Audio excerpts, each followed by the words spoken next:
So we've learned a little bit about the depression and what it was like to live in the depression. I've posted this question sheet here about things that you learned about the depression during the film and then questions raised by the film.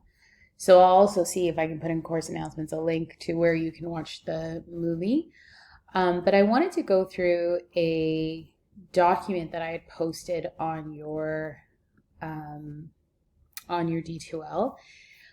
If we go over here to the content section, we'll be able to find it.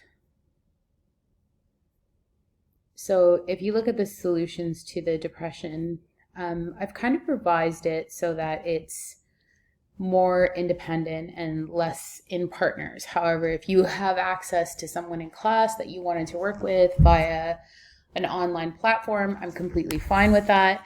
When you're Dropboxing into the assignments tab, just make sure that you're putting both people's names first and last so that I'm able to record the completion of it for the both of you. It is a formative assignment, so it won't be awarded any marks, but this is basically what I'm looking for. So what I'd like you to do is I want you to review all of the solutions to the depression that these Prime Minister candidates were kind of looking to implement.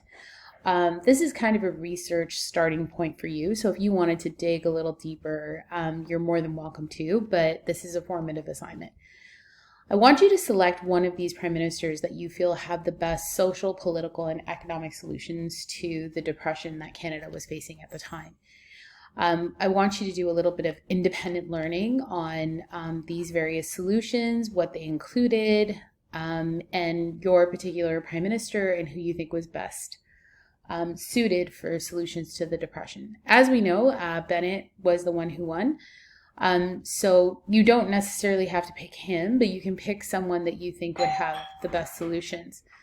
So go ahead and try to complete that. You can work with a partner, no problem at all, but try to make sure that you're submitting by Thursday, okay? Thank you.